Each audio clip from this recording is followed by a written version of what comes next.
નમસ્કાર મિત્રો, સ્વાગત છે તમારું અમારી ચેનલમાં। મિત્રો, આજની કહાની ખૂબ જ જ્ઞાનવર્ધક અને સમજવા લાયક બનવાની છે, તો આ કહાનીને અંત સુધી ધ્યાનથી સાંભળજો, કેમ કે અધૂરું જ્ઞાન ક્યારેય કામ લાગતું નથી। તો ચાલો શરૂ કરીએ આજની કહાની। બાપુ બાપુ, શું અમે પણ તમારી સાથે માર્કેટ ચાલી શકીએ છીએ? મહિપાલજીના મોટા દીકરા પુનિત એ સવારે નાસ્તો કરતાં કરતાં પૂછ્યું, તો પુનિતની સાથે સાથે મોહિત પણ બોલી પડ્યો, હા બાપુ, આજે રવિવાર છે અને કાલે સોમવારે પણ ઉત્તરાયણની રજા છે, આટલા માટે અમે બંને ભાઈઓએ સ્કૂલેથી આવતા જ અમારું બધું હોમવર્ક કરી લીધું છે અને અમે વિચાર્યું છે કે આ વખતે અમારી નાની બહેન લાડોને પણ પોતાની સાથે માર્કેટ લઈને જઈશું અને એને એની મનપસંદ પતંગ ખરીદવા દઈશું। બંને ભાઈઓની વાત સાંભળીને મહિપાલજી હસી પડ્યા અને બોલ્યા, વાહ રે વાહ મારા લાડલા દીકરાઓ, મને તો કાનો કાન ખબર જ ના પડી અને તમે બંનેએ બધી યોજના બનાવી દીધી। હવે તો મને એવું લાગે છે કે હું તમારો બાપુ નથી, પરંતુ તમે બંને મારા બાપુ છો। આટલું કહીને મહિપાલજી જોર જોરથી હસવા લાગ્યા। ત્યારે મહિપાલજીની પત્ની મહિમાજી આવ્યા અને બોલ્યા, અરે, તમારા બાપ દીકરા વચ્ચે શું પંચાયત થાય છે? મને પણ ખબર પડે। ત્યારે મહિપાલજીએ મહિમાજીને બધી વાત કહી સંભળાવી। ત્યારે મહિમાજી બોલી, અરે અરે બાળકો, સાચું તો કહે છે, એવું કરો કે જ્યારે ત્રણેય બાળકો તમારી સાથે આવે છે તો હું પણ તમારી સાથે આવું તો? એમ પણ બાળકો નાના હતા એટલે વર્ષો વીતી ગયા, મને માર્કેટ ગયાના તમે જેવો સામાન લાવી દીધો એનાથી જ બસ કામ ચલાવી લેતી। આ વખતે આપણે બધા એક સાથે માર્કેટ જઈશું। ત્યારે મહિપાલજી વ્યંગ કરતા બોલ્યા, અચ્છા જી, શું મને સામાન ખરીદતા નથી આવડતો? આટલા વર્ષ સુધી એમ જ સામાન ખરીદ્યા વગર તમારું કામ ચાલી ગયું શું? ત્યારે મહિમાજી બોલી, અરે, મારો કહેવાનો મતલબ એવો નહોતો, તમે તો ખોટું માની ગયા। ત્યારે મહિપાલજી બોલ્યા, સારું સારું, ઠીક છે, ચાલો હવે તું અહીંયા પંચાયત કરવા ના રહે, નાના નાના બાળકો છે, જલ્દી જઈશું તો જલ્દી પાછા આવીશું। આટલું કહીને બધા લોકો તૈયાર થયા અને માર્કેટ જવા માટે નીકળી ગયા। મહિપાલજી ને વારસામાં 100 વીઘા ખેતી અને ઘણી બધી ગાયો અને બકરીઓ મળી હતી। એના પિતા પાસે એટલી સંપત્તિ હતી કે 2-4 ગરીબ ઘરનું ભરણ પોષણ એના ખેતરમાં કામ કરીને અને એની ગાયો અને બકરીઓની દેખભાળ કરીને થતું હતું। અને મહિમાજી પણ ધનિક પરિવારમાંથી હતી। એના પિતાજી એના જમાનાના શેઠ શાહુકાર હતા અને એ જોવામાં એટલી સુંદર હતી કે ઇન્દ્રની અપ્સરા પણ એની સામે કંઈ નહોતી। જ્યાં સુધી મહિમાજી પોતાના ઘરના ચાર દીવારની અંદર હતી ત્યાં સુધી મહિપાલજીને કોઈ ડર નહોતો, પરંતુ એના ઘરના બહાર નીકળવાથી જ એટલા હૃષ્ટપુષ્ટ જવાન તાકાતવર માણસ પોતાની પત્નીની સુંદરતાને લઈને ચિંતિત રહેતા હતા કે ક્યાંક એની પત્નીની સુંદરતા જોઈને કોઈ લાલચી વરુ એની પાછળ ના પડી જાય। અને મહિમાજી આ વાતથી અજાણ, બિંદાસ, મસ્તમોજી વિચારવાળી સ્ત્રી હતી। એને આના વિશે ક્યારેય નહોતું વિચાર્યું, કેમ કે એ એક ચારિત્ર્યવાન અને પવિત્ર વિચારોવાળી સ્ત્રી હતી। મહિમાજી કેટલા અરમાન લઈને માર્કેટ જવા માટે તૈયાર થઈ. બધા લોકો માર્કેટ પહોંચ્યા. માર્કેટના વચ્ચોવચ એ જ ગામના મુખિયાના પુત્ર સૂરજની પાનની દુકાન હતી. મહિપાલજી એના દુકાનેથી હંમેશા 2 પાન બનાવ્યા કરતા. એક પાન ત્યારે જ ખાઈ જતા અને એક પાન પોતાના ઘરે લઈને જતા. સૂરજ વિચારતો કે કદાચ એ બીજું પાન પોતાના માટે જ લઈને જતા હશે. પણ એ દિવસે પણ મહિપાલજીએ 2 પાન બનાવડાવ્યા. એક પોતે ખાધું અને બીજું પોતાની પત્નીને આપ્યું. એવું એ હંમેશા કરતા હતા. પણ એ ઘરે ખાતી હતી અને એ દિવસે માર્કેટમાં જ ખાઈ લીધું. જ્યારે એણે પાન ખાધું એવી સુંદર લાગવા લાગી કે આખા માર્કેટમાં આટલું સુંદર કોઈ નહોતું. સૂરજની નજર જ્યારે મહિમાજી પર પડી તો એ પોતાનો હોશ ખોઈ બેઠો. એ પાપડ ઝબકાવ્યા વગર ખાલી મહિમાજીને જોવા લાગ્યો. એણે પોતાનો પાનની લારી બીજાને સોંપીને મહિમાજી પાછળ પડી ગયો. મહિમાજી જ્યાં જ્યાં જતી સૂરજ એની પાછળ પાછળ જતો. મહિપાલજીને નોટિસ કર્યું. એણે સૂરજનું આવી રીતે પાછળ પાછળ આવવું સારું ના લાગ્યું. પરંતુ એ કોઈને કંઈ કહેતો પણ ન હતો. એટલા માટે મહિપાલજી પણ ગુસ્સાનો ઘૂંઘટ પીને શાંત રહી ગયા. એમાં મહિમાજી આ બધી બાબતોથી અજાણ પોતાના બાળકો સાથે ખુશી ખુશી ફરીને પતંગ સાથે બીજો પણ સામાનની ખરીદી કરી રહી હતી. જ્યારે એણે બધા સામાનની ખરીદી કરી લીધી ત્યારે મહિપાલજી પોતાની પત્ની અને બાળકોને લઈને પાછા ઘરે જવા માટે નીકળ્યા. ત્યારે સૂરજે મહિપાલજીને એક ખૂણામાં બોલાવ્યા અને કહ્યું, તમારી પત્ની એટલી સુંદર છે, મને તો ખબર જ નહોતી. પોતાની પત્નીના વિશે એના મોઢામાંથી આ બધું સાંભળીને મહિપાલજી ખૂબ ગુસ્સે થઈ ગયા. તો પણ એણે પોતાની જાતને શાંત રાખવાની કોશિશ કરી અને કહ્યું, તો તને એનાથી શું? તું મારી પત્ની વિશે આવું શું કામ બોલી રહ્યો છે? ત્યારે સૂરજે મહિપાલજીના ખભા પર હાથ રાખતા કહ્યું, જો મહિપાલજી, મને તમારું અકડીને રહેવું પહેલાંથી જ પસંદ નહોતું અને હવે તો વાત મારા છાહની છે.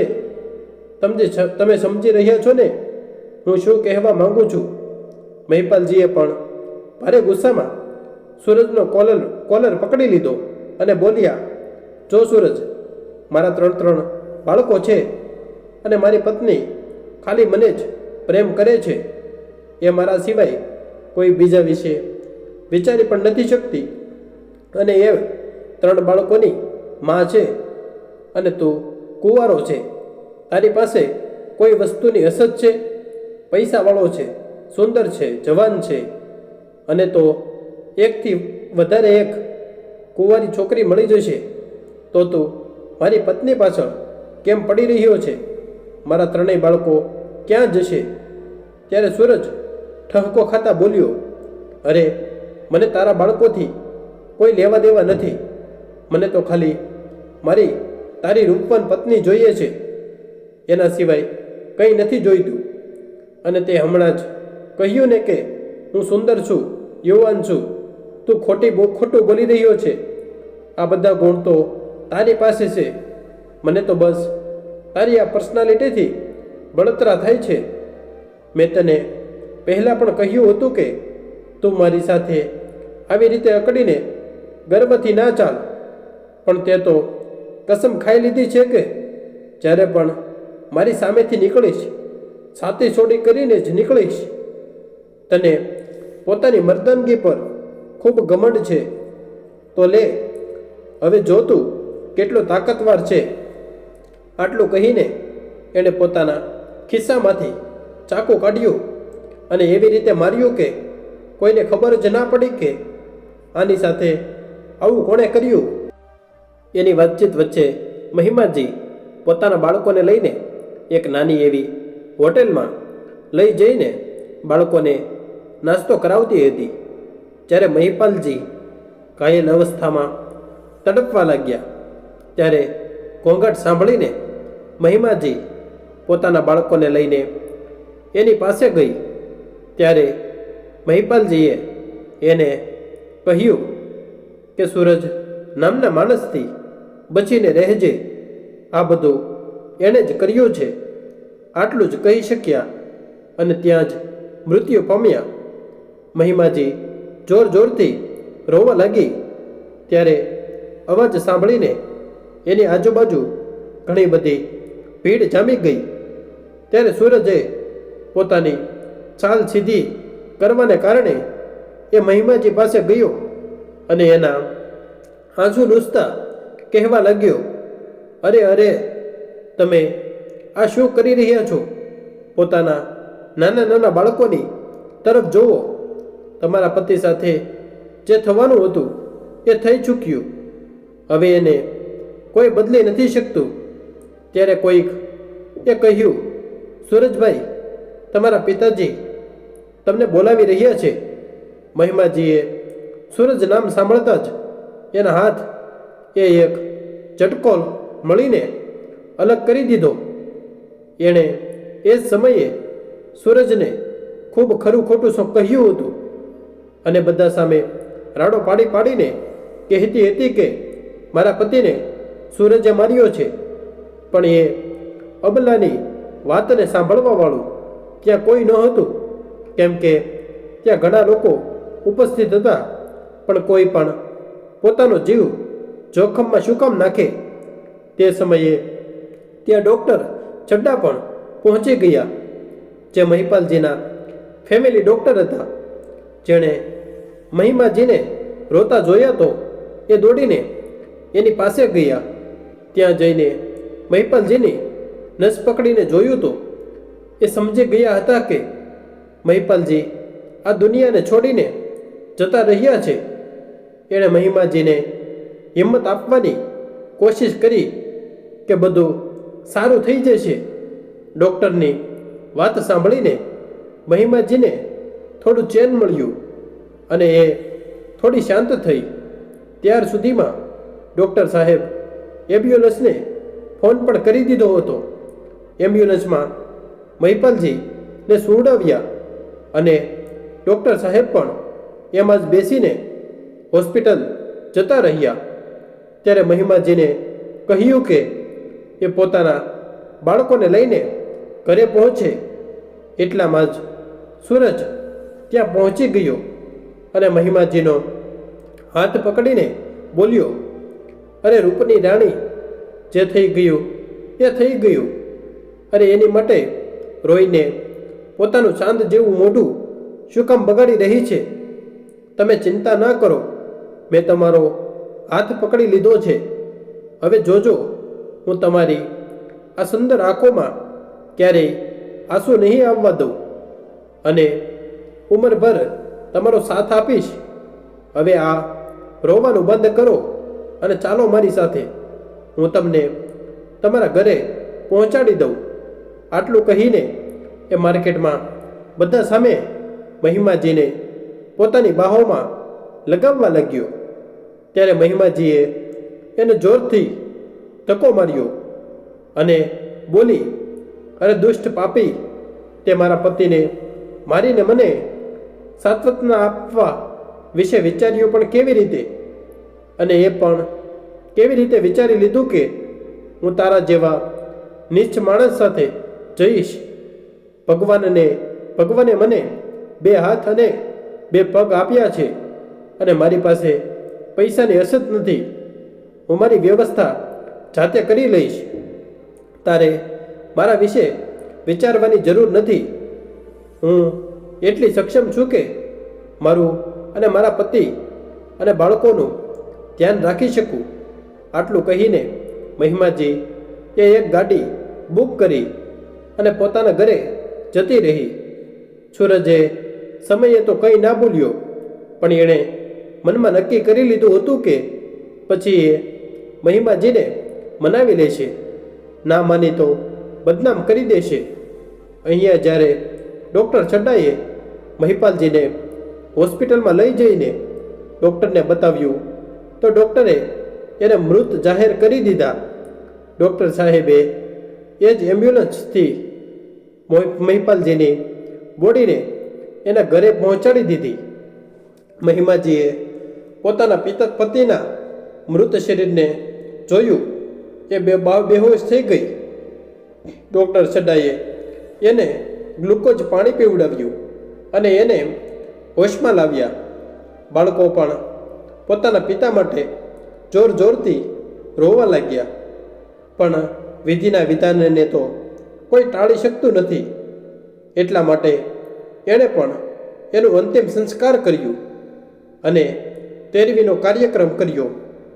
આ વચ્ચે સૂરજ મહિમાજીના ઘરે 10 વારથી વધારે વખત આવી ચૂક્યો હતો, પરંતુ મહિમાજીએ એને ઘરની અંદર આવવા જ ના દીધો. મહિમાજીએ ડૉક્ટર સાહેબની મદદથી સૂરજના વિરુદ્ધ પોલીસ કેસ પણ કરવા વિચાર્યું, પણ સૂરજ વિરુદ્ધ કોઈ પ્રૂફ ન હોવાને કારણે એ કંઈ ના કરી શકી. હવે મહિમાજી પોતાના બાળકોના પાલન પોષણ માટે કમર બાંધી લીધી અને એ બધું કામ કરવા લાગી. એને ગૃહસ્થી ચલાવવા માટે જરૂરી હતું. પણ મહિમાજી જ્યારે જ્યારે ઘરેથી નીકળતી, સૂરજ એનો રસ્તો રોકવા માટે ઊભો રહેતો. ક્યારેક એની સાથે છેડછાડ કરતો હતો, ક્યારેક કોઈને પૈસા આપીને કરાવતો અને એની વિરુદ્ધ ગામમાં મીટિંગ બોલાવતો અને એ સાબિત કરતો કે મહિમાજી ચરિત્રહીન છે. સમય ધીરે ધીરે વીતવા લાગ્યો અને બાળકો પણ મોટા થવા લાગ્યા.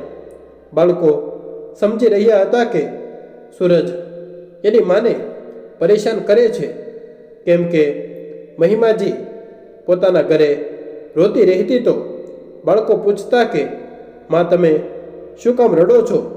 તો મહિમાજીને મજબૂરીથી એ બધી વાતો કહેવી પડતી જે એની સાથે થઈ રહી છે. એટલા માટે બાળકો સમજતા કે એની માં ખોટી નથી. એક દિવસ સૂરજે એના ઘરમાં આવીને મહિમાજી સાથે જબરજસ્તી કરવાની કોશિશ કરી તો બાળકો રોવા લાગ્યા, રાડો પાડવા લાગ્યા. એના ઘરમાં ઘોંઘાટનો અવાજ સાંભળીને અડધી રાત્રે આજુબાજુના લોકો ભેગા થઈ ગયા. સૂરજે જોયું હવે બાજી પલટી ગઈ છે. એણે બધો દોષ મહિમાજી ઉપર નાખી દીધો કે એ ચરિત્રહીન છે. એણે કોઈ પારકા મર્દને મહિમાજી સાથે જોયો. હું તો એ જોવા માટે આવ્યો હતો કે એ મર્દ છે કોણ. એ ભાગી ગયો, પણ આ ખરાબ સ્ત્રી અહીંયા ઊભા ઊભા મારી સાથે બોલાચાલી કરવા લાગી. કહે છે એનું મન એના કાબૂમાં નથી, એટલા માટે એ બધાથી છુપીને આ બધું કરે છે. અરે હું તો જાણતો જવાન છે, ખૂબસૂરત છે, તો કરી લે કોઈ ગરડા સાથે લગ્ન, પણ નહીં. આ તો બધાની સામે સતી સાવિત્રી બને છે અને બધાની પીઠ પાછળ જોવો કેવા કેવા કારનામા કરે છે. શું આવી સ્ત્રીને આપણા ગામમાં રહેવા દેવી જોઈએ? નહીં નહીં. ત્યારે બધા લોકો બોલ્યા, હા સૂરજ સાસુ કહે છે, કાલે તો નિર્ણય થઈને જ રહેશે કે આવી સ્ત્રીને આપણા ગામમાં રહેવાનો કોઈ અધિકાર નથી, કેમ કે આને જોઈને બીજાની પુત્રી અને પુત્રવધુ પર ખોટો અસર પડશે. બધા લોકો મહિમાજીને જ ખરાબ કહીને ત્યાંથી જતા રહ્યા, કેમ કે સૂરજ એ વાતાવરણ જ એવું બનાવી દીધું હતું કે બધા લોકો એની વાતોનો વિશ્વાસ કરી લે. એના પહેલાં પણ સૂરજે મહિમાજીને કેટલી વાર બદનામ કરી દીધી હતી. જ્યારે એની કોઈ ભૂલ નહોતી. મહિમાજીએ રાત્રે ખૂબ રડી અને પોતાના બાળકોને લઈને સવાર પડતા જ પહેલાં જ ત્યાંથી પોતાના મમ્મી પપ્પાના ઘરે જતી રહી, કેમ કે હવે વધારે બેઇજ્જતી એ સહન નહોતી કરી શકતી. સવાર પડતા જ સૂરજ મહિમાજીના ઘરે ગયો. ત્યાં તાળું લાગેલું જોઈને એ ખૂબ જ ખુશ થયો. એણે આખા ગામમાં એ વાત ફેલાવી દીધી કે સાચે જ મહિમાજી ચરિત્રહીન હતી અને લોકો સાથે નજર મેળવવાની એની હિંમત નહોતી. એટલા માટે રાતોરાત ઘર છોડીને ભાગી ગઈ. બધાએ સૂરજની વાત પર વિશ્વાસ કરી લીધો. હવે ત્યાં મહિમાજી જેવી જ પોતાના બાળકોને લઈને પોતાના મમ્મી પપ્પાના ઘરે ગઈ. એની ભાભીએ એને જોઈ તો બોલી, અરે દીદી, તમે એટલી સવારમાં કેમ આવવાનું થયું? ત્યાર સુધીમાં મહિમાજીની મા પણ બહાર આવી ગઈ. એણે પોતાની દીકરીને એના ગળે લગાવી લીધી અને બધાને અંદર આવવા માટે કહ્યું. બધા લોકો અંદર આવ્યા. ત્યાં સુધીમાં એનો ભાઈ પણ ઘરે આવી ગયો, જે સવારે ખેતર તરફ ગયો હતો. ત્યાં કોઈક એને મહિમાજી વિશે બધું જણાવી દીધું. ઘરે આવ્યો અને મહિમાજીને પોતાની રૂમમાં બોલાવી અને બધી વાતો પૂછી. મહિમાજીએ રોઈને બધી હકીકત પોતાના ભાઈ રૂપેશને કહી સંભળાવી. એની બધી હકીકત મહિમાજીની ભાભીએ પણ સાંભળી અને એણે મનમાં નક્કી કરી લીધું કે એ મહિમાજીને પોતાના ઘરે નહીં રહેવા દે, નહીં તો એની સાથે સાથે એના ઘરની પણ બદનામી થશે. પણ રૂપેશે કહ્યું, તો અહીંયા અમારી સાથે અમારા ઘરમાં જ રહેજે. જ્યારે પોતાના માતા પિતાના ધન પર પુત્રનો અધિકાર હોય છે તો પુત્રીનો કેમ નહીં? અને તું તો નિર્દોષ છે બહેન, તને અમારા ઘરમાં રહેવાની પૂરી છૂટ છે. આટલું કહીને એ પોતાના રોજિંદા જીવનના કાર્યો કરવા માટે નીકળી ગયો. પણ એની ભાભી સુમિત્રાએ મનમાં નક્કી કરી લીધું હતું કે એને પોતાની ઘરેથી કાઢીને જ રહેશે. જેવો જ રૂપેશ પોતાના ઘરેથી મંડી જવા માટે નીકળ્યો, સુમિત્રાએ મહિમાજીને કહ્યું, દીદી, જલ્દીથી નાઈને ખાઈ લ્યો અને સાંજ સુધીમાં પોતાની રસોઈ અલગ કરી લેજો. અને ધ્યાન રાખજો કે અમારા ઘરની આજુબાજુ ના હોવું જોઈએ. તમે જાણો છો ને કે પિતાજીએ ગામની બહાર એક ખેતર લઈ રાખ્યું છે. તમે ત્યાં જ પોતાની ઝૂંપડી બનાવી લ્યો અને ત્યાં જ અલગ રહો. હું નથી ઈચ્છતી કે તમારી કાળી પડચાઈ પણ મારા બાળકો પર પડે. અને હા, હું મારા મમ્મી પપ્પાના ઘરે જાઉં છું. કાલે આવી જઈશ. અને કે કંઈ પણ મેં કહ્યું છે એ ધ્યાન રહે. તમારા ભાઈને ના ખબર પડવી જોઈએ, નહીં તો જાણો છો ને હું શું કહેવા માંગુ છું. આટલું કહીને સુમિત્રા પોતાના બાળકોને લઈને પોતાની મમ્મી પપ્પાના ઘરે જતી રહી અને પોતાના પતિને કહી દીધું કે એની માની તબિયત ખૂબ ખરાબ છે, એટલા માટે એ પોતાના મમ્મી પપ્પાના ઘરે જાય છે. મહિમાજી એ પોતાના આંસુ લૂછ્યા અને એ જ ગામના 4 મજદૂરોની મદદથી પોતાની માટે એક ઝૂંપડી તૈયાર કરાવી લીધી અને સાંજ થતાં પહેલાં જ પોતાના બાળકો સાથે ત્યાં જતી રહી. સાંજે જ્યારે રૂપેશ ઘરે આવ્યો તો જોયું ઘરે કોઈ નથી. જ્યારે એણે પોતાની માને મહિમા અને એના બાળકો વિશે પૂછ્યું તો માએ કહ્યું, બેટા, મને સવારથી ચક્કર આવતા હતા, એટલા માટે પુત્રવધુએ મને દવા આપી દીધી તો હું દિવસભર સૂતી રહી. હું પણ હજી જાગી જ છું. બની શકે છે કે મહિમા દીકરી અહીંયા કોઈ કામથી ગઈ હશે. રૂપેશે પણ વિચાર્યું, માં જે કહે છે તે સાસુ જ હશે. ત્યાર સુધીમાં સુમિત્રા પણ પોતાના મમ્મી પપ્પાના ઘરેથી પાછી આવી ગઈ હતી. એ પણ અજાણ બનવાનું નાટક કરતા બોલી, અરે મહિમા દીદી ક્યાં ગઈ? દેખાતી નથી. રૂપેશ બોલ્યો, આ સુમિત્રા અહીંયા જ ક્યાંક ગઈ હશે, આવી જશે. તું ચિંતા ના કર, જલ્દીથી રસોઈ બનાવ. જ્યારે રસોઈ બની ગઈ ત્યારે પણ મહિમાજી ના આવી તો રૂપેશ અને એની માની ચિંતા વધવા લાગી. ત્યારે સુમિત્રાએ કહ્યું, અરે દીદીની તો આદત છે ક્યાંય પણ રહેવાની. તમે ચિંતા ના કરો, કાલે કે પરમ દિવસે આવી જશે. સુમિત્રાની વાતો સાંભળીને રૂપેશ ખૂબ ગુસ્સે થઈ ગયો અને એણે પોતાની પત્નીના ગાલ પર એક થપ્પડ મારી દીધી. સુમિત્રા મોઢું ચડાવીને બેસી ગઈ અને બોલી, અરે મારો કહેવાનો મતલબ એ હતો કે હવે ભાઈ સાહેબ ના રહેવાથી બધી જવાબદારી દીદીના ખંભા પર આવી ગઈ છે. હવે એના બાળકો માટે એ નહીં વિચારે તો કોણ વિચારશે? મેં એમ શું ખોટું કહી દીધું?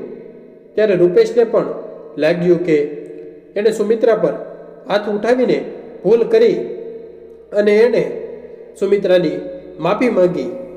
હવે સુમિત્રા ખુશ, કેમ કે તેના તો બંને હાથમાં લાડવા હતા. કેમ કે એણે મહિમાજીને ધમકી આપીને ભગાવી દીધી અને અહીંયા રૂપેશ અને એની માનું દિલ જીતી લીધું.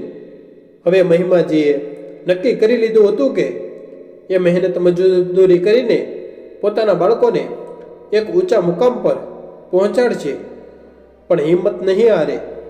એણે પોતાના બાળકોને શીખવાડ્યું કે બેટા, આ આપણી પરીક્ષાનો સમય છે અને આપણે આ પરીક્ષામાં પાસ થવાનું છે અને દુનિયાને બતાવી દેવાનું છે કે તારી માના સંસ્કાર ખોટા નથી. ત્રણેય બાળકોએ પણ પોતાની માની વાતોનો ગાંઠ બાંધી લીધી અને પોતાના ભણતર પર લાગી ગયા. મહિમાજીએ બીજા ગામના જ સરપંચના ઘરે જઈને કામ કરવાનું શરૂ કર્યું અને એની પહેલાં એને સાથે જેટલા પણ ઘરેણાં હતા બધાને વેચીને પોતાના બાળકોને સારી સ્કૂલમાં એડમિશન કરાવ્યું અને પોતે મજદૂરી કરવા લાગી. ત્યારે એક દિવસ સરપંચની પત્નીએ મહિમાજીને પૂછ્યું કે મહિમા, તું મજદૂરી કરવાવાળી તો નથી લાગતી, પણ તારી એવી શું મજબૂરી છે જે આજે મજદૂરી કરી રહી છે? એનું પોતાનું પણ ભર્યો પ્રશ્ન સાંભળીને પથ્થરથી મજબૂત મહિમાજી મીણની જેમ પીગળી ગઈ અને રોઈ રોઈને પોતાની બધી આપવીતી કહી સંભળાવી. સરપંચની પત્નીને પણ મહિમાજીની દુઃખભરી કહાની સાંભળીને ખૂબ દુઃખ થયું અને એણે આશ્વાસન અપાવ્યું કે એ પોતાના પતિને કહીને એનાથી બનતી મદદ કરશે. સરપંચની પત્નીએ જ્યારે મહિમાજીની બધી હકીકત કહી સંભળાવી તો એણે મહિમાજીના પતિની જમીન ખરીદીને આપવાનું આશ્વાસન આપ્યું અને જ્યારે મહિમાજી પોતાની જમીન વેચવા પોતાના ગામડે ગઈ તો એને ખબર પડી કે સૂરજે ખોટા દસ્તાવેજ બનાવીને એની બધી સંપત્તિ પોતાના નામે કરી લીધી છે. ત્યાંથી નિરાશ થઈને મહિમાજી પોતાના બાળકો પાસે આવી તો એના બાળકોએ એને આશ્વાસન આપ્યું કે નિરાશ થવાની જરૂર નથી. જ્યારે એ બંને ભાઈ પણ મોટા થઈ ચૂક્યા છે તો સ્કૂલે જવાથી પહેલાં અને સ્કૂલેથી આવ્યા પછી એ પણ મજદૂરી કરશે. ઘરની લાડલી, જેનું નામ લલિતા હતું, એ જમવાનું બનાવીને રાખશે. બધાની મહેનત રંગ લાવી અને ત્રણેય બાળકો પોતાને કક્ષામાંથી દર વર્ષે પ્રથમ સ્થાન પ્રાપ્ત કરતા પોતાના બાળકોની મહેનત અને ઈમાનદારી જોઈને મહિમાજી ખૂબ ખુશ થતી. અને એક દિવસ એવો આવ્યો કે મોટા પુત્ર પુનિતનું ભણતર પૂરું થતાં જ એણે યુપીએસસીની પરીક્ષા આપી. એની તેજ બુદ્ધિને અને લગ્નના કારણે એ જલ્દી જ પ્રથમ સ્થાન પ્રાપ્ત કરીને પોતાનું અને પોતાની માનું નામ રોશન કર્યું. એ જ્યારે પોતાના જિલ્લાનો કલેક્ટર બની ચૂક્યો હતો ત્યારે મોહિત પણ એ પોતાનું ભણતર પૂરું કરીને આર્કિટેક્ટ બની ગયો હતો. એને પણ સરકારી નોકરી મળી ગઈ હતી. લાડો એક સફળ ડૉક્ટર બની ગઈ. એક દિવસ મહિમાજી પોતાના કલેક્ટર પુત્ર સાથે માર્કેટમાં જઈ રહી હતી તો એણે જોયું કે કોઈ માણસ રસ્તાના કિનારે પડેલો હતો. એણે પોતાના પુત્રને ગાડી રોકવા માટે કહ્યું. ત્યાં જઈને જોયું તો મહિમાજીનો ભાઈ રૂપેશ હતો. એણે એને જગાડવાની કોશિશ કરી પણ એ ના જાગ્યા. તો પુનિત એને પોતાની ગાડીમાં બેસાડ્યા અને સીધા ત્યાં લઈને ગયા જ્યાં લાડો ડૉક્ટર હતી. લાડોએ જોયું ભાઈ કોને ઉપાડી લાવે છે તો એ દોડીને એની પાસે ગઈ તો જોયું મામા છે. તો એ પોતાના મામાની આવી હાલત જોઈને સ્તબ્ધ થઈ ગઈ. એણે એનો ઈલાજ શરૂ કર્યો. ઈલાજ વખતે એને ખબર પડી કે એને સ્લો પોઈઝન આપવામાં આવે છે. લાડોએ એનો સારી રીતે ઈલાજ કર્યો અને જ્યારે એને હોશ આવ્યો તો જોયું એ તો હોસ્પિટલમાં છે. એણે પૂછ્યું, અરે હું અહીંયા કેમ આવી ગયો? મને શું થઈ ગયું છે? મને જવા દો, મારે મારી બહેન મહિમાને ગોતવાની છે. આટલું કહીને એ રોવા લાગ્યા. ત્યારે એક નર્સ એની સામે આવી અને બોલી, તમે શાંત થઈ જાઓ, તમારી બહેન તમારી પાસે હમણાં જ મળવા માટે આવશે. પોતાની બહેનનું નામ સાંભળીને રૂપેશ ખુશ થઈ ગયા. એ પૂછવા લાગ્યા, ક્યાં છે મારી બહેન? મારે અત્યારે જ એને મળવું છે. ક્યાં જતી રહી હતી મારી બહેન? આટલું કહીને એ ફરીવાર રોવા લાગ્યા. ત્યાં સુધી ડૉક્ટર લલિતા ત્યાં પહોંચી ગઈ. પોતાના મામાના મોઢેથી એની માનું નામ સાંભળીને એની આંખોમાં પણ આંસુ આવી ગયા. એણે પોતાના આંસુ લૂછ્યા અને કહ્યું, મિસ્ટર રૂપેશ, તમે ચિંતા ના કરો, તમારી બહેનને અમે બોલાવી લીધા છે, એ આવતી જ હશે. આટલું કહીને એના આંસુ લૂંચવા લાગી. રૂપેશને ડૉક્ટરનો સ્પર્શ પોતાનું પણું જેવો લાગ્યા. એણે લલિતાનો હાથ પકડ્યો અને બોલ્યા, તમે કોણ છો? તમને જોઈને એવું લાગે છે કે કોઈ મારું પોતાનું હોય. ત્યાર સુધીમાં મહિમાજી પણ ત્યાં પહોંચી ગઈ, કેમ કે લાડોએ પહેલાં જ માને ફોન કરીને બધી હકીકત કહી સંભળાવી હતી. મહિમાજી બોલી, પોતાની છે ત્યારે તો પોતાની લાગે છે. ભાઈ શબ્દ સાંભળીને રૂપેશે પણ પોતાનું મોઢું ફેરવ્યું જ્યાંથી અવાજ આવતો હતો. જ્યારે એણે પોતાની બહેનને જોઈ તો એની આંખોમાંથી આંસુ નીકળી ગયા. મહિમાજી પણ પોતાના ભાઈના ગળે લપટી ગઈ. બંને ભાઈ બહેન એવી રીતે રોઈ રહ્યા હતા જેમ લાગતું હોય કે કોઈ નાનું બાળક પોતાની માંથી અલગ થઈને કેટલા દિવસો પછી મળ્યું હોય.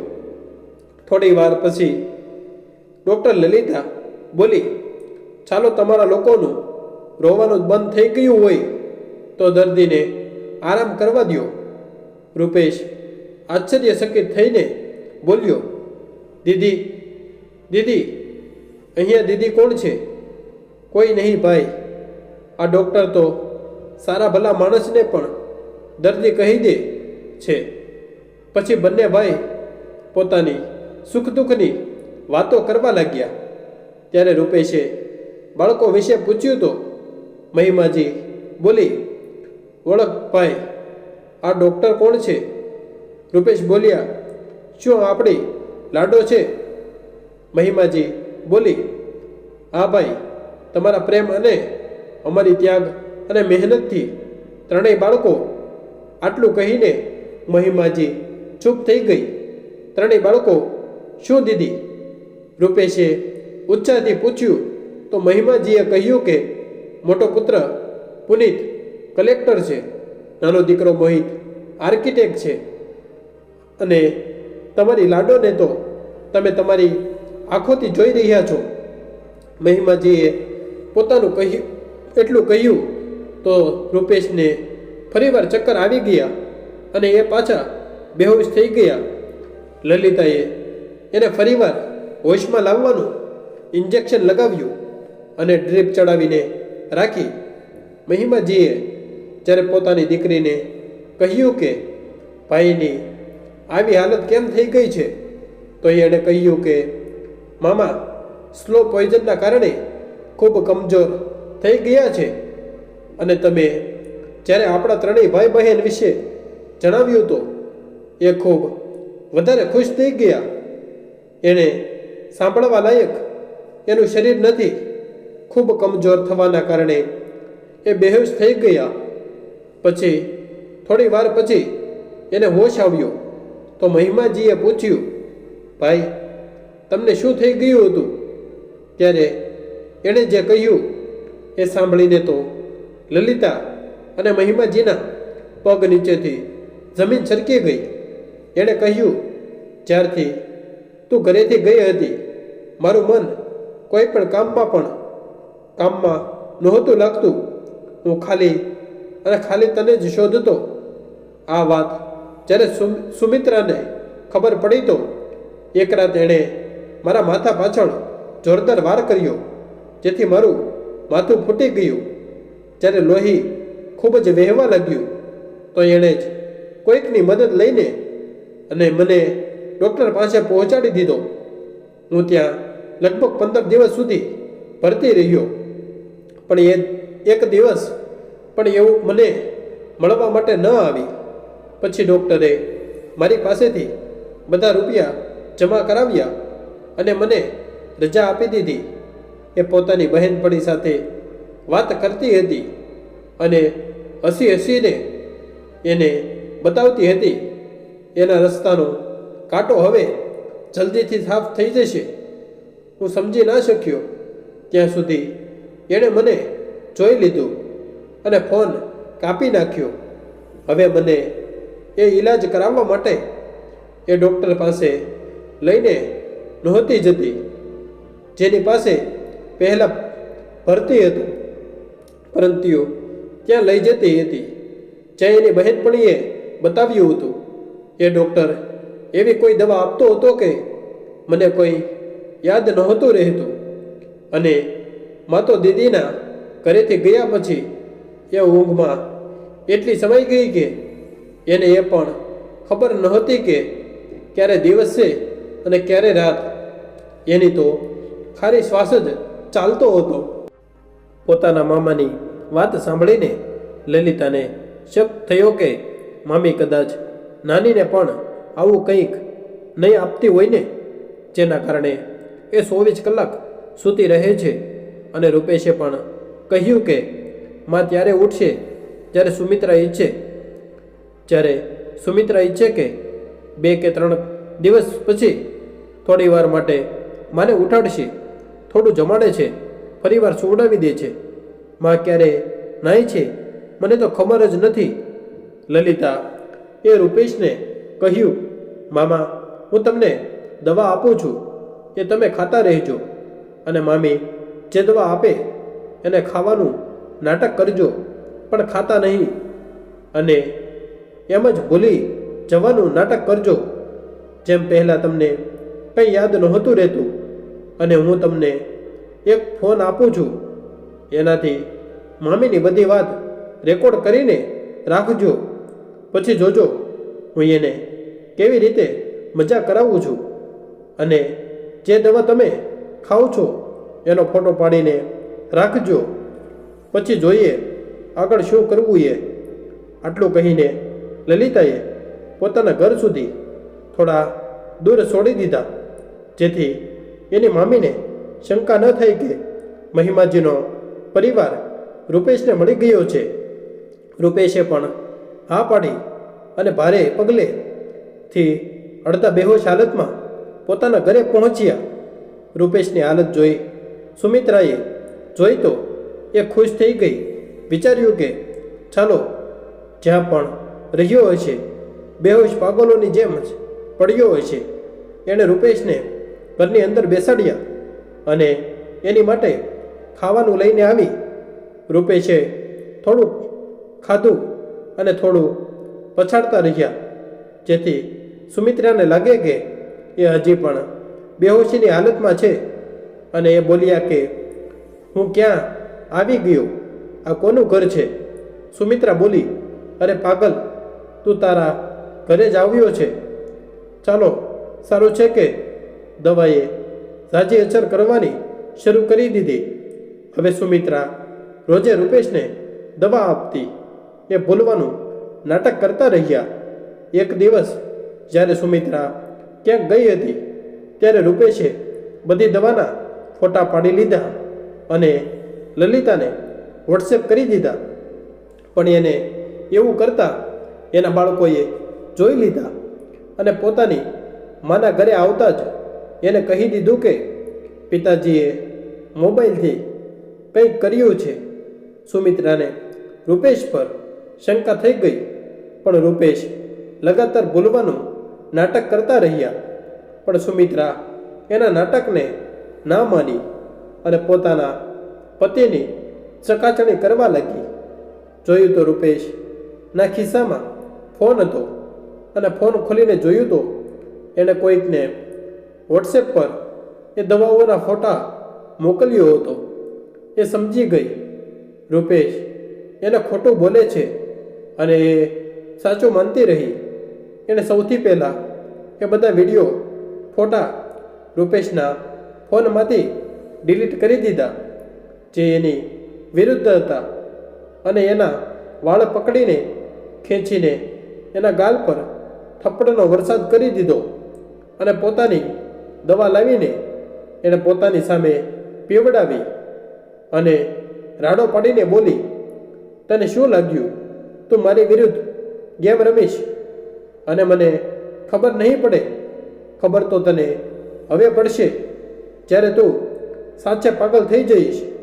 આટલું કહીને એણે એને રૂમમાં બંધ કરી દીધો અને એના ફોને સ્વિચ ઓફ કરી અને સિમને બહાર કાઢીને ફેંકી દીધું. હવે લલિતા પરેશાન થવા લાગી.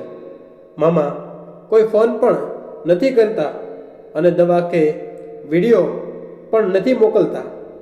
એને પોતાના મામાની ચિંતા થવા લાગી. 2 દિવસ પછી એણે પોલીસને જાણ કરી દીધી અને પોતાના બંને મા અને ભાઈ સાથે એના ઘરે પહોંચી ગઈ. એ સમયે રૂપેશ પોતાના માથું પકડીને નીચે બેસીને લાડો પાડતો હતા, કેમ કે એને સુમિત્રાએ હાઈ ડોઝ આપી દીધો હતો, જેથી એ તરફ પોતાનો હોશ ખોઈ બેસે. લલિતા પોતાની મા મહિમાજી સાથે એના ઘરમાં પહોંચી તો સુમિત્રા એને જોઈને સ્તબ્ધ થઈ ગઈ અને મોઢામાંથી અવાજ નહોતો નીકળતો. એ એને જોઈને બોલી, દીદી, તમે કેટલા દિવસો પછી આવ્યા છો? તમે અને આ તમારી સાથે? આટલું કહીને રૂકી ગઈ. હા ભાભી, આ મારી લાડો છે. તમે ક્યાં ઓળખશો મારા બાળકોને? તમે તો મારું માયકામાં આવવાનું જ બંધ કરાવી દીધું. આટલું કહીને મહિમાજી સુમિત્રાની રાહ જોયા વગર જ અંદર જતી રહી. લલિતા પણ એની પાછળ ગઈ. સુમિત્રા બોલી, બેસો દીદી. લાડો, તું પણ બેસ. આટલું કહીને એણે નીચે બેસવાનો ઈશારો કર્યો અને બેસવા માટે ચાદર પણ ન પાથરી. જ્યારે બાજુમાં જ સોફા પર પડ્યા હતા. મહિમાજી સીધી સોફા પર જઈને બેસી ગઈ. સુમિત્રા એને જોવા લાગી. એણે વિચાર્યું, અરે, આ ભિખારણના વેતર તો વધી ગયા છે. પણ એને એ સમયે કંઈ ના કહ્યું. સીધી રસોડામાં પોતાના કામ કરવા જતી રહી અને લલિતા પોતાના મામા તરફ જતી રહી. બિચારા પોતાના બંને હાથોથી પોતાનું માથું પકડીને જમીન પર જ બેઠા હતા. પોતાના મામાની હાલત જોઈને એની રાડ પડી ગઈ અને જોરથી રાડ પાડી, માં, અહીં આવો, મામાની હાલત જોવો. મહિમાજી જલ્દી પોતાના ભાઈ તરફ દોડી જઈને જોયું તો એની આંખો ફાટી રહી ગઈ. હમણાં 3-4 દિવસ પહેલાં જે ભાઈને એણે સહી સલામત પોતાના ઘરે જવા કહ્યું હતું અને આજે એની હાલત એટલી ખરાબ કેવી રીતે થઈ ગઈ એ પોતાના ભાઈને ગળે લગાવીને જોર જોરથી રોવા લાગી અને બોલી, ભાઈ, તમારી આવી હાલત કેમ થઈ? એનો રોવાનો અવાજ સાંભળીને સુમિત્રા ત્યાં પહોંચી ગઈ અને બોલી, ઓ ગરીબ ભિખારણ, પહેલાં તું તારી સ્થિતિ સારી કરી લે, પછી મારા પતિ માટે આંસુ વહાવજે. બહુ આવી ભાઈ માટે આંસુ વહાવવાળી પોતાની તો 2 કોડીની ઓકાત નથી અને આવી મારા પતિ માટે હમદર્દી જતાવવા. આટલું કહીને એ મહિમાજીના વાળ ખેંચવા લાગી અને જોવો, થપ્પડ મારવા માટે હાથ ઉપાડ્યો તો લલિતાએ દોડીને એનો હાથ પકડી લીધો. બંને માં ખીચાખીચ થવા લાગી. ત્યારે સુમિત્રાના બેડરૂમથી સૂરજ નીકળીને આવ્યો અને લલિતા પર હાથ ઉપાડવા લાગ્યો. ત્યારે સૂરજને જોઈને મહિમાજીનું લોહી ગરમ થવા લાગ્યું અને એણે એના ગાલ પર થપ્પડનો વરસાદ કરી દીધો અને કહ્યું, અરે બેશરમ, તને શરમ ના આવી? મારા પતિને તે જીવથી મારી નાખ્યા અને મારી ભાભી સાથે અય્યાશી કરતા તને શરમ ના આવી? અને મારી દીકરી પર ક્યાં હકથી હાથ ઉપાડે છે? અચ્છા, હવે હું સમજી કે તે મારા પતિની સંપત્તિને એટલી સરળતાથી કેવી રીતે પોતાના નામે કરાવી લીધી. તે મારા સૂઈ ગયા પછી મારી ભાભી સાથે મળીને મારા અંગૂઠાનું નિશાન લીધું હતું. સૂરજ આ રસ્તો બોલ્યો, અરે તો શું હું એટલી કરોડોની સંપત્તિ એમ જ જવા દઉં? હવે તે બધી હકીકત જાણી લીધી છે તો એ પણ જાણી લે. આ તારો નાલાયક ભાઈ છે. આને મેં જ રસ્તા પરથી હટાવવાનો વિચાર મેં તારી ભાભીને આપ્યો હતો અને તારી માં બસ હવે થોડા જ દિવસોની જ મહેમાન છે અને આ તારો ભાઈ પણ થોડા જ દિવસોમાં પાગલ થઈ જશે અને તારી ભાભી પાગલખાનામાં નાખી દેશે અને હું અને તારી ભાભી તારી અને તારા ભાઈની બધી સંપત્તિ પર એશ કરીશું. તે મારી વાત ના માનીને મોટી ભૂલ કરી દીધી. મહિમા, જેની ભરપાઈ આજે તારી સાથે તારી મા અને તારા ભાઈને ભોગવવી પડે છે, તને તો હું ના મેળવી શક્યો. પણ હા, તારી ભાભી ખૂબ જ સમજદાર છે. એણે મારો પ્રસ્તાવ જલ્દીથી માની લીધો. જ્યારે મેં એને કહ્યું, આપણે બંને મળીને રૂપેશ અને એની માને રસ્તામાંથી હટાવી દઈએ, અને તને તો એટલી સરળતાથી હટાવી જ દીધી હતી. બસ પછી શું હતું? જો આજે અમારા બંને હાથોમાં લાડવા છે. આટલું કહીને સૂરજ સુમિત્રાના માથાને ચૂમવા લાગ્યો. સુમિત્રાની કુટિલ હસીની સાથે પોતાના જીતનો જશ્ન મનાવતી હતી ત્યારે લલિતાએ કહ્યું, અરે મૂર્ખ, તે શું સમજ્યું હતું? તું પોતાની ભૂલ સ્વીકારીશ અને બચી જઈશ. હું છું ડૉક્ટર લલિતા ગુપ્તા અને તે અત્યાર સુધી ઉછળીને અમને અભણ ગવાર સમજીને કહી રહી હતી, પોલીસ પાસે તારો ગુના રેકોર્ડ થઈ ગયો છે અને પોલીસે આ ઘરને ચારે બાજુથી ઘેરી લીધી છે. હવે તમે બંને બચીને ક્યાંય પણ નહીં ભાગી શકો. આટલું કહીને એણે સીટી વગાડી અને પોલીસ સુમિત્રાના ઘરમાં પહોંચી ગઈ. પોલીસને જોઈને સુમિત્રા બોલી, અરે દીદી, આ બધું તમે શું કરો છો? જો તમે મને જેલમાં નાખી દીધી તો તમારા ભાઈનું ધ્યાન કોણ રાખશે અને તારી માની સેવા કોણ કરશે? મને માફ કરી દો દીદી. હું તો સમજતી હતી કે તમે હજી પણ કોઈકના ઘરમાં કચરા પોતા કરીને જ પોતાનું પેટ ભરતા હશો. ત્યારે મહિમાજીએ એને જણાવ્યું, ભાભી, તમને તો ખબર જ હશે, મરવાવાળા કરતાં બચાવવાવાળા મોટા હોય છે.